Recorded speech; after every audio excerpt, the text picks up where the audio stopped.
The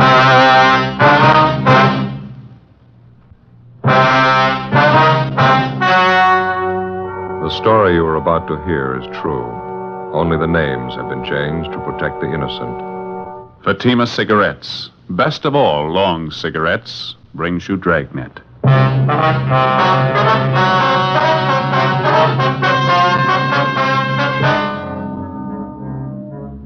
You're a detective sergeant.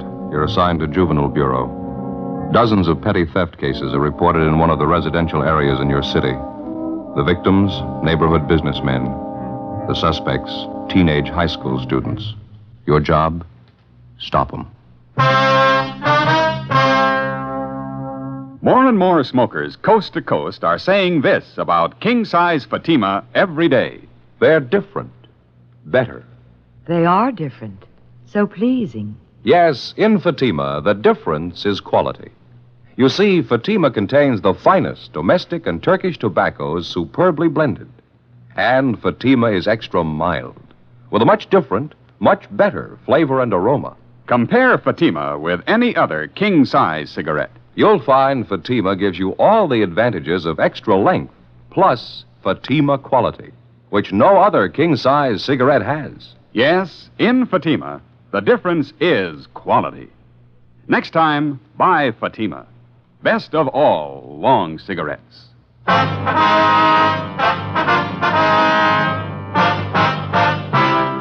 Dragnet, the documented drama of an actual crime. For the next 30 minutes, in cooperation with the Los Angeles Police Department, you will travel step by step on the side of the law through an actual case transcribed from official police files. From beginning to end, from crime to punishment, Dragnet is the story of your police force in action. It was Tuesday, February 4th. It was cloudy in Los Angeles. We were working a night watch out of Juvenile Bureau, assigned to University Division. My partner's Ben Romero. The boss is Inspector Bowling. My name's Friday.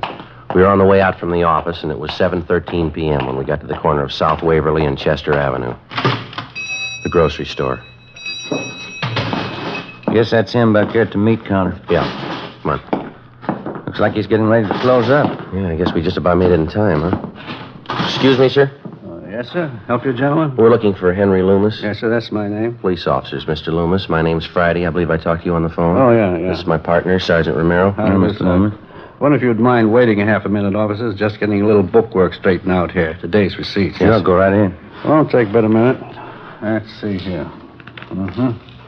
37, 45, 37. There we go. Ain't that lousy bookwork. Gonna get a girl to come in and do it one of these days. Let's go up front here and talk. All right, sir, fine. Pull up a couple of stools there. Might as well be comfortable. Yes, thank you. Thank you, You sir. talked to any of the other merchants in the neighborhood yet? No, sir, not yet. We'd like to find out what you have to tell us first. Well, it's one of those high school kids, I can tell you that. I'm sure of it. I don't want to sound like an old grouch, but this stealing's got to stop. You get quite a bit of business from the high school trade, do you? At the noon hour, and then just after school lets out. Usually have quite a bunch of them in here around those times. Mm-hmm. Do you especially cater to the high school crowd? I mean, do you serve lunch here or anything like that? No, I don't. I usually get the kids to take their lunch. They come in and buy soda water or milk to drink with their sandwiches. They seem like such a nice class of kids. I didn't think they were thieves. Well, how long has this stealing been going on, Mr. Loomis? I'd say about 10 days, 2 weeks. It's not very hard for them to get away with it. 15 or 20 kids crowd in here during noon hour. I'm usually busy up at the counter. It's no great trick for any one of them to make off with a couple of dollars worth of merchandise. You say this happens just about every day? Every day the kids are in here, yeah. I tried playing detective myself for a while, trying to catch the guilty ones. Didn't do much good. Mm-hmm. As long as this stealing's been going on, Mr. Loomis, has it ever amounted to more than just a few dollars worth of food every day? You know, that's the funny part of it, Sergeant. When I check back on my inventories, it's always just about the same amount. A few cans of meat, vegetables, butter, a few loaves of bread. It's not so much the value of the stuff. I just don't like the idea of some kid making a fool out of me day after day. Has your cash register ever been tampered with, you know? I mean, any money stolen? No, sir, that's another thing I can't understand. If a kid's going to turn thief, you'd think he'd go after the cash. Whoever's doing it, they've never tried anything like that here. Well, how about some of the other merchants in the neighborhood, sir? You mentioned on the phone there were a couple of others having the same trouble that you are. Yes, so there's George Brophy. He's the newspaper distributor, and there's Collins. He's got the grocery place up the street. You can talk to them. I gave you their addresses on the phone, didn't I? Yes, sir, you did. Just one more thing, Mr. Loomis, about this crowd of high school boys that hang around here. Any of them in particular you might suspect? As a matter of fact, there is. I certainly can't prove anything, but I just have a feeling about it. I don't like the boy. Just one boy, sir? Yes, sir, there may be more than one that's guilty, but this young fellow I'm pretty sure of. What's his name? I hear the kids call him Harry, red-haired boy, curly red hair, tall, a few freckles. Won't be hard to get his last name if we need it. Mm-hmm. Is there anything else you can think of that we ought to know? You go up the street and talk to the other two men, Sergeant, George Brophy and Collins. They might have something more for you. I think I've told you about everything. All right, Mr. Loomis. I've got your home phone here. If we want to contact you later tonight, I'll call you there. Is that all right? Perfectly all right. Here's our card, sir. You can call us at that number there anytime. All right, thank you. What do you think's behind the whole thing, Sergeant, this cheap stealing, nickel and dime stuff? I don't know, sir. We'll try and find out for you. Just doesn't make sense stealing like that day after day. You'd think even a kid would know that you can't go on stealing forever. Yes, sir. A lot of them give it a try. From the very start, the whole pattern of the case and the thief's method of operation made little or no sense at all. The thefts had been going on for more than 2 weeks, and they'd all taken place in a 12-square-block area. In each of the 24 cases reported to us, not one of the thefts had been for more than $5, either in cash or merchandise. The thief's scene of operation included 2 grocery stores, a drugstore, coin boxes attached to the newsstands in the neighborhood, and a 5 and 10 cent variety store. With one exception, all of the cases involved theft of merchandise only. The breaking open of coin boxes attached to newsstands was the single instance in which money was taken. The total sum was less than $3.50. 7:40 p.m. Ben and I left the grocery store and went up the street to the home of George Brophy. He was the neighborhood newspaper distributor who operated the coin box newsstands which had been broken into. Well, I think you can just about count on it, Sergeant. It's one of the kids in the neighborhood doing all this. Either that or a couple of them are working together. What makes you so sure about it, Mr. Brophy? Well, for one thing, we got more than our share of kids out this way. A lot of them are from poor families, underprivileged, you might say. Mm-hmm. I guess they figure it's one way of picking up extra spending money. I got nothing against kids myself. A few nickels they get out of those boxes, I wouldn't prosecute them for that. Well, sir, that's not exactly it. The point is they're stealing. If they get away with this small-time stuff, they might figure they're ripe for something bigger. Probably be the best thing in the world for them if we can stop them now and set them on the right track, don't you think? Yeah. Put in with you there, Sergeant. I don't know how much I can help you, though. Do you have any idea at all who it might be that's breaking into the coin boxes? Well, like I say, I have nothing against any kid myself, but there is one of them around the neighborhood I've been a little suspicious about, a red-headed kid. What's he look like, you know? Red hair, freckle face, kind of tall and gangly. Typical high school kid. Old Loomis down at the grocery store, he's been a little leery about the same kid, too. Well, why do you single out this red-haired boy, Mr. Brophy? Well, he... Oh, excuse me, I better grab Right it. ahead. Yes. Hello. Oh, yeah, Maggie, hi. 4 of them. When are they born? Is that right? All right. Born this morning. 4 of them, huh? Yeah, just a minute, I'll call. Grace, Yeah, honey. it's for you, Maggie Harris. Oh, okay. Thanks. Excuse me, officer. A friend of my wife's, her cat just had 4 kittens. Oh, I see. Oh, where were we? Oh, yeah, about the kid. Yes, sir. Why do you suspect Well, there's a couple reasons, Sergeant. Late one night when I was making my collections, I spotted the boy hanging around one of the newsstands. Didn't look like he had any business there that time of night. He looked up and saw me coming. He turned and ducked down a side street. Well, do you have any idea where this boy lives, Mr. Brophy? No, can't say I do. He goes to that high school a few blocks up on South Waverly. I know that. It's the same boy that the grocerman had his eye on. You said there were a couple of reasons why you were suspicious of this boy, Mr. Brophy. Yeah. Well, this other thing doesn't mean too much. There wasn't anything really wrong with it. It just seemed a little queer, that's all. What was that? Well, I dropped in at the safety liquor store down the street last week. I wanted to pick up a little something. I saw the same kid in there. He was asking Benny, the guy who runs the place, if he'd sell him a 5th of bourbon. I heard the kid saying it was supposed to be for his father. His father was sick and couldn't come in. Of course, Benny turned him down. He wouldn't sell it to the kid. And that was the extent of it, huh? Yeah, that's all. Wasn't anything wrong with it. Kid didn't insist. But I thought it was just a little out of line, sending a kid after liquor. Well, it's about the size of it. How about some of the other merchants in the neighborhood who have been bothered with these petty thefts? Do you know if any of them are suspicious of this boy? No, I wouldn't know that. Henry Loomis down at the store is about the only one I know of. Well, thanks very much, Mr. Brophy. If anything else comes up, you can get us at the number on this card here. Oh, okay, Sergeant. Fine. If I can help at all to clear this thing up, I'd be glad to do it. Well, we'll probably be checking back with you, and thanks again, sir. Sure is funny, the whole thing. I get a big laugh out of it. Sir? Oh, I mean the friend of my wife's called up, Maggie Harris. Cat had 4 kittens, like I told you. Uh-huh. Sure get a big laugh out of that. I kept telling her. She wouldn't believe me. What's that, sir? Well, she thought the cat was a male.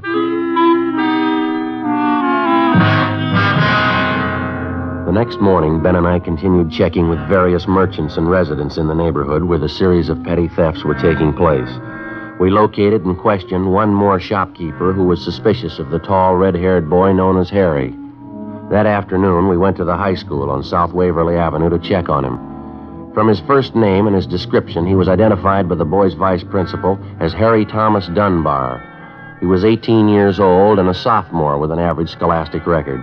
We were told that Dunbar had left the grounds about half an hour before with the high school's basketball team. The group was headed for one of the local sports pavilions where the team had one of its more important games scheduled for that afternoon. Harry Dunbar was in charge of selling the printed programs for the game. Ben and I drove out to the sports pavilion and checked with one of the boys collecting tickets at the door. He told us we'd find Harry Dunbar inside at the program stand. These high school kids sure take their basketball seriously, don't they? Yeah, big turnout, sounds like. We're going to be lucky if we can find that boy in this crowd. Yeah. You see him anywhere? No. Which side is the program stand supposed to be on? Well, there's a lot of them along and through here on both sides. Guess we better start checking them out. Yeah.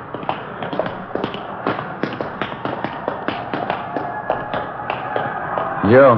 Yeah. That stand back there on the left, you see? Red-headed kid? Yeah, let's check him, huh? Okay. Programs, dime. Complete programs for the game, 10 cents. Excuse me, son. Program, mister? Your name, Harry Dunbar? Yeah, that's right. We're police officers, Harry. We'd like to talk to you for a few minutes, if it's all right. Oh. Well, I can't talk to you now. I'm pretty busy selling these programs here. Then suppose we wait a few minutes, son. See, you only have a few left there to sell.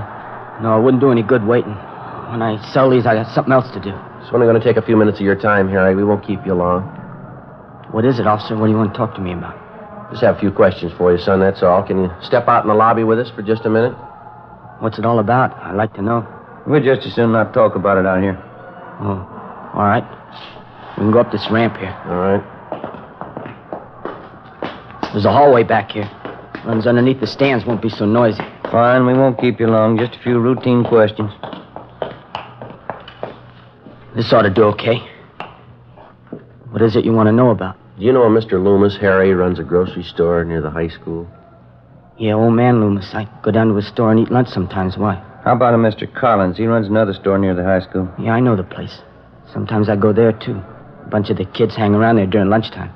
We've had quite a few complaints from Collins and Loomis, some of the other stores in the neighborhood, too. We're checking on some of them. Thought maybe you could help us out, Harry. No, I couldn't help you any. Mr. Collins and that old man Loomis, they don't like us. They want to get us in trouble. I think they're lying. Lying about what? About us kids stealing things out of their stores. I bet they even told you I'm stealing things from them. Are you, Harry? Of course not. They can't say any of us stole things. They don't know. They can't prove anything. Do you know the man that distributes newspapers in your neighborhood, son of Mr. Brophy? Who? Mr. Brophy. Some of the coin boxes on his newsstands have been broken into. He thought maybe you could tell us something about that. Why me? I don't know any Mr. Brophy. Well, he knows you, Harry. He saw you hanging around one of the newsstands one night, and there's something else. He saw you trying to buy a bottle of liquor in the neighborhood. Is that right? We've had 3 or 4 reports on you, son. What do you say? You want to tell us about it? They're crazy. I haven't done anything. Well, you got nothing to worry about, son. I won't tell you anything. Look out, Ben. Here, grab him. I got him. All right. Hold it up, son. Let me go. Let me go. Take it easy, young fella. I haven't done anything. I haven't. Now, let me go, please. I haven't done anything. Why'd you try to run away? I have to get home. I got to get home right away. All right, son. We'll take you there. No, you can't go with me. I have to go alone. Afraid we're going to have to hold on to you, Harry. Either we take you home or we take you downtown. Which is it? I tried to tell him I couldn't do everything. I tried, but it didn't work out. I can't do everything. What do you mean, son? Take me home. I'll let them tell you.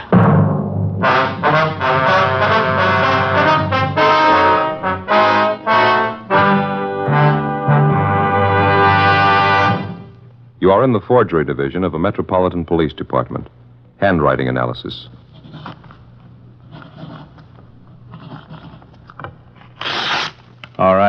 Now write the alphabet in lowercase, please. You are listening to a police officer taking a sample of a suspect's handwriting. This handwriting sample will be compared with a forged signature. Side by side, two signatures may often look alike, but closer examination will prove a world of difference. You'll find the same is true when you compare Fatima with any other king-size cigarette. Side by side, Fatimas are the same in length and circumference. 85 millimeters long, 1 1/64 inches around. And Fatima filters the smoke exactly the same long distance as any other king-size cigarette. But in Fatima, the difference is quality. Fatima gives you extra mildness, a much different, much better flavor and aroma. Remember, Fatima has all the advantages of extra length, plus Fatima quality, which no other king-size cigarette has. So insist on the best. Next time, buy king-size Fatima.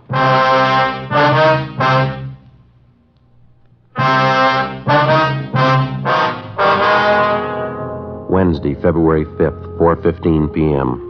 We left the sports pavilion, got in the car, and started to drive our teenage suspect, Harry Dunbar, to his home. On the way, we questioned him about the series of petty thefts which had been going on in his neighborhood. We asked him about stealing merchandise from the grocery store run by Mr. Loomis. He admitted he was responsible. He said he'd been stealing things from the store for more than a month. We asked the boy about the petty thefts from the grocery store operated by Mr. Collins. Again, he told us he was responsible. He also admitted stealing from the neighborhood drugstore and the variety store, in addition to breaking into the coin boxes on the self-service newsstands. In each instance, he described his method of operation. He estimated that over a period of some 4.5 weeks, he'd stolen approximately $50 in merchandise and about $5 in cash. We asked him why. He refused to answer. You must have had a reason for doing all this, Harry. Why don't you tell us? We're going to find out sooner or later. Sorry, officer. It's next turn to your left. Okay. What's the matter, son? You afraid of what your folks are going to say? No, that's not it. I never stole anything in my life till this time. When I started in, I didn't think of it as stealing. It's something I had to do, that's all. I couldn't help it. That doesn't make much sense, Harry. What do you mean you couldn't help it? It's the truth. You gotta believe me, there wasn't anything else I could do. Well, what was it then? Was somebody forcing you to steal? No. Can't you just believe me? It's something I had to do. Sergeant, can't you let me off here? I'll walk home the rest of the way. I promise you I'll come in and see you tomorrow, huh? Well, you know we couldn't do that, son. You've already admitted stealing from a half a dozen stores in the neighborhood, breaking into those coin boxes. It's going to have to be straightened out one way or the other. But I can pay him back for what I took. I got a job. I'll pay back every one of them. I believe you, son, but there's still a lot of explaining that's going to have to be done. This is the 1500 block, Harry. Want to point out your house for us? Son? Can't we fix it up some other way? We don't have to go to my house, do we? The sooner you face it, the better. Now, how about it? Keep on going. It's way down the end of the block there. Well, now, which is it, son? There's no houses beyond this. It's just that shack down there. That's my house. Okay, Harry.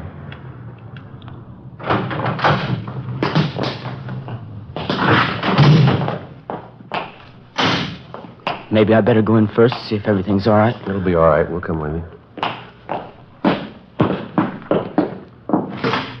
Ben and I followed the boy up the stairs and into the house.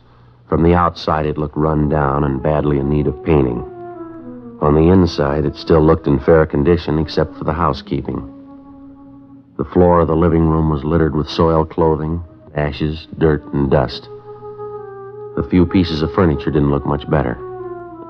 A card table set in one corner was crowded with dirty dishes and scraps of half-eaten food. Across the room was a baby in a crib. Couldn't have been more than a few months old. Apparently, the bedclothes in the crib hadn't been changed for days. Next to the crib, huddled in an army cot, underneath a few thin blankets, was a dark-haired little girl, maybe 2.5 years old. Her face was thin and pale. She was asleep. Through an open door, we could see into the next room where a woman was lying on a couch. There was an empty glass and a newly opened bottle of whiskey on the nightstand. Should have let me come in first, officers. Would have had a chance to clean up a little. Kids mess up the house, you know. Harry, is that you, Harry?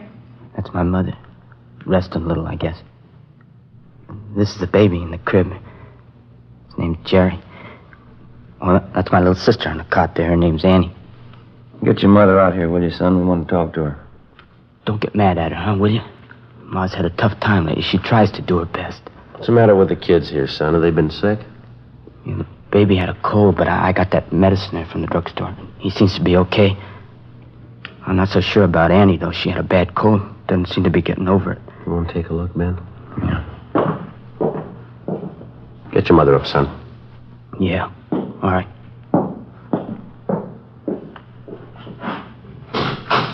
Hey, Ma. Ma, get up, will you? What is it? Who'd you bring home with you? A couple of policemen. They want to talk to you. What'd you bring them in for? Close the door there. I have to fix up a little. My mother will be right out, officer. All right, son. Joe? Yeah. We better get to her phone right away. It looks pretty bad. What is it? Baby needs a doctor. A little girl here. I hope she does, too. What? I'm not sure she's alive. An ambulance was called immediately, and Harry Dunbar's 2-year-old sister Annie and his baby brother were both rushed to the general hospital. The mother, identified as Mrs. Florence Dunbar, was taken downtown and booked at the main jail on a drunk charge. 6:45 p.m. We took the boy, Harry Dunbar, over to Ben's house. We put in a call to the general hospital to check on his little sister Annie and his infant brother. They told us both the children were suffering from malnutrition. The little girl, Annie, had double pneumonia. Miraculously, the baby seemed to have been spared. He was sick, but his condition wasn't considered serious. After Ben's wife fed him dinner, 18-year-old Harry Dunbar sat down and told us the story. 3 months before, his father had deserted the family. His mother had made a pretense at supporting Harry and the 2 babies and then gave it up in favor of drinking. The whole burden of keeping the family alive was piled on the youngster's shoulders. Besides school, he had 3 odd jobs that he worked at to earn enough money to pay the rent, the gas and light bill, food, and general necessities. It wasn't enough, so he had to take to stealing. His mother wouldn't work, but at the same time, she wouldn't let the boy apply for charity. He slept at Ben's house that night, and the next morning at Juvenile Bureau, he gave us the rest of the story. I guess it got too much for me. I don't know. I could sneak the food and medicine from the stores, all right, but couldn't seem to get enough money together. The rent bill and all that. Kids needed clothes, too. Well, why wouldn't your mother let you apply for help, son? Some of the local charity. Well, Ma'd never go for that, officer. She'd get mad when I talked about it. Said she had too much pride to take charity. Mm-hmm. Did your mother know that you were stealing the food and medicine that you used to bring home? I don't know. Guess so. I wouldn't be so mad at her, but every time I got some money together to pay bills, she wanted me to buy whiskey for her. She begged so much I couldn't say no. We're having your mother brought over from the main jail, Harry. We'd like to find out if we can't locate your father. You want to check outside, Ben? See if they brought Miss Dunbar over yet? Yeah, okay. Thank you. How about the kids, Officer? Annie and the baby? How they doing? Well, I checked the hospital, Harry. The doctor's going to call us as soon as he can. Ma should have known better. Poor little kids. I could take care of myself, but they had to depend on her. She'd only stopped drinking. Go right in, Mrs. Dunbar. Harry, you all right, son? What have they been doing to you? I'm all right, Ma. No, don't hang on me like that. I was worried about you, Harry, you and the kids. I'm sorry they got sick. I didn't know. It's just bad luck, Harry. We got to stick together, you and me. There's a chair here, Ma. Sit down, huh? Hey, Joe. Yeah? Hospital call. They took the message outside. Here you are. Well, thank you. The hospital, officer? About Annie and the baby? Yeah, that's right, son. About your little sister Annie. What about her? What'd the doctor say? Well, it's not good, Harry. The doctor called and said Annie had pneumonia. Pneumonia. She'll be all right, though, huh? They'll take care of her? Well, it's not that way, son. I mean, the doctor said... Oh, look, you tell him what you do. Well, what is it? What about Ann? We got a right to know. She's my little girl. Sergeant, you can tell me. You want to sit down, Harry? Yes, sir? Annie died 10 minutes ago. The doctors tried. They couldn't help. Annie dead? That's right, son. She's only a little kid. She's only 2 years old. Harry. Harry, son. Poor little Annie. Why did it have to be her, my own little girl? My own little Annie. Be good to me, son. I don't know how I can stand it. My own little girl, Annie. Go outside, Ma. Go outside. No, Harry. I need you. I need you more than ever, son. Be good to me. We have to stick together now. We gotta love one another. All right, Miss Dunbar. No. I need Harry. He's all I got. Aren't you, son? It's so hard sometimes. Everything's against us. Lord only knows I've tried. We've got to try to be happy, to stay together, love one another. Lord only knows. Will you shut up, Ma? Harry, don't blame me, son. We've got to try to be happy. I blame you. Anybody blame you. You killed her. Poor little kid, you killed Annie. Harry, don't say it. Don't say it. I will say it, Ma. You did it. The whole terrible thing. Annie's dead. You did it. Don't you know what I mean? Don't, son. Don't hurt me. All right, Harry, now take it easy. You know it, too, don't you? She did it. Her and her whiskey and her drinking and laying around, not even caring about the kids. I tried to tell you, Ma. It's the least you could have done. Take care of the kids. See they're all right. You had to drink. You wouldn't work. You had to lay around. Don't you understand? I couldn't do it all. I tried. I couldn't do it all. You had to go on drinking and lay there and watch Annie die. Please, son, don't say that. We gotta love each other. I wouldn't hurt Annie. You know your mother never do that. You're not my mother. You're not anybody's mother. You don't know what you're saying. Harry, I'm your mother. Lord knows I've tried to be a good mother. You don't mean what you're saying. Goodbye, Ma. I hope I never have to see you again. Harry, please, don't go. Ben, you better go get her. Yeah.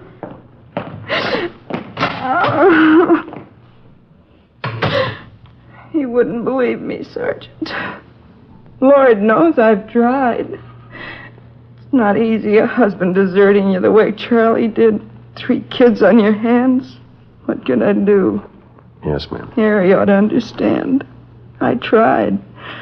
Lord knows it's the best anybody can do. Just try and hope for the best. Yes, ma'am. I've only got one question. Yes. How hard did you try?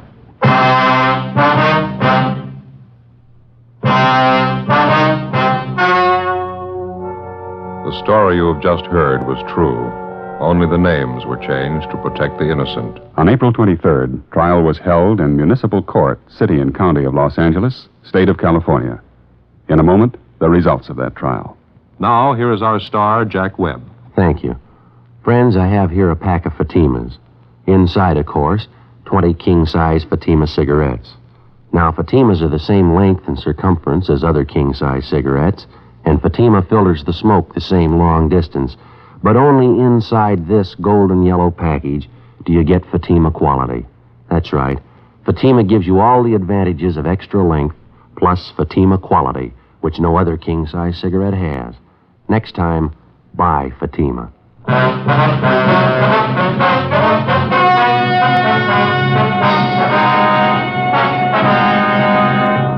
18-year-old Harold Dunbar was filed on in juvenile court. After the hearing, the court directed that the 2 Dunbar children be placed in a foster home. Mrs. Dunbar was permanently deprived of the custody of her children.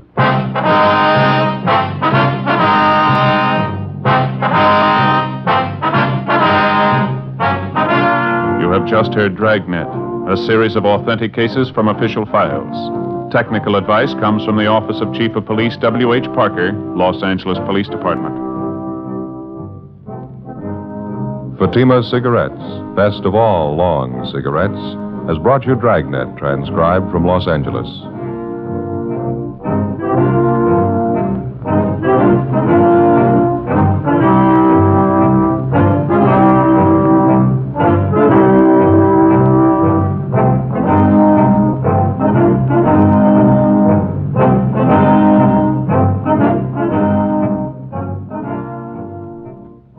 Stay tuned for Counter Spy, next over NBC.